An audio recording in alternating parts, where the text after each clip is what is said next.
ஒரு அழகான பீச்சில் யாருமே இல்லாமல் நம்ம மட்டும் தனியாக உட்காந்து ரசிக்க சான்ஸ் கிடைச்சா எப்படி இருக்கும்? அந்த மாதிரி ஒரு வாய்ப்பு தான் எனக்கு கிடைச்சது. உள்ளே போய் பார்த்தோன்னு பார்த்தீங்கன்னா ஒரு பெரிய பார்க்குமே பக்கத்தில் இருந்துச்சு. என்கிட்ட ஆள் இல்லாத நேரம் எதுவும் உள்ளே போயிட்டீங்க. பக்கத்தில் ஒரு போலீஸ்கார் இருந்தார். அவர்கிட்டையுமே நான் பெர்மிஷன் கேட்டுட்டு தான் உள்ளே போனேன். கீழே போய் பார்த்தோம்னா கிட்டத்தட்ட யாருமே கிடையாது.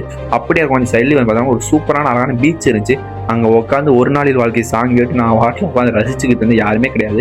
அங்கேருந்து வந்து பார்த்தோம்னா அண்ணன் தம்பி பாறை அப்படிங்கிற இந்த பாறையும் நம்மளால் பார்க்க முடிச்சு. ஓகே எல்லாம் முடிச்சுட்டோம் அவ்வளோதான் வரலான்னு பார்த்தோம்னா இன்னொரு ஸ்பாட் இருந்துச்சு. அது என்னன்னு விசாரிக்க இருந்துச்சு. அலைகள் ஓய்வதிலே மரியன் அப்படிங்கிற படங்கள்லாம் இந்த இடத்துல எடுத்தாங்களாம். அந்த இடத்துல தூரமாக தண்ணிக்கு கடலுக்கு நடுவில் ஒரு பாறை இருந்துச்சு. அது என்னன்னு விசாரிக்கல. அந்த காலத்தில் சுனாமிக்கு முன்னாடி தண்ணி அங்கே வரைக்கும் தான் இருந்துச்சு. சுனாமிக்கு அடுத்த தண்ணி இங்கே வரைக்கும் வந்ததா சொன்னாங்க.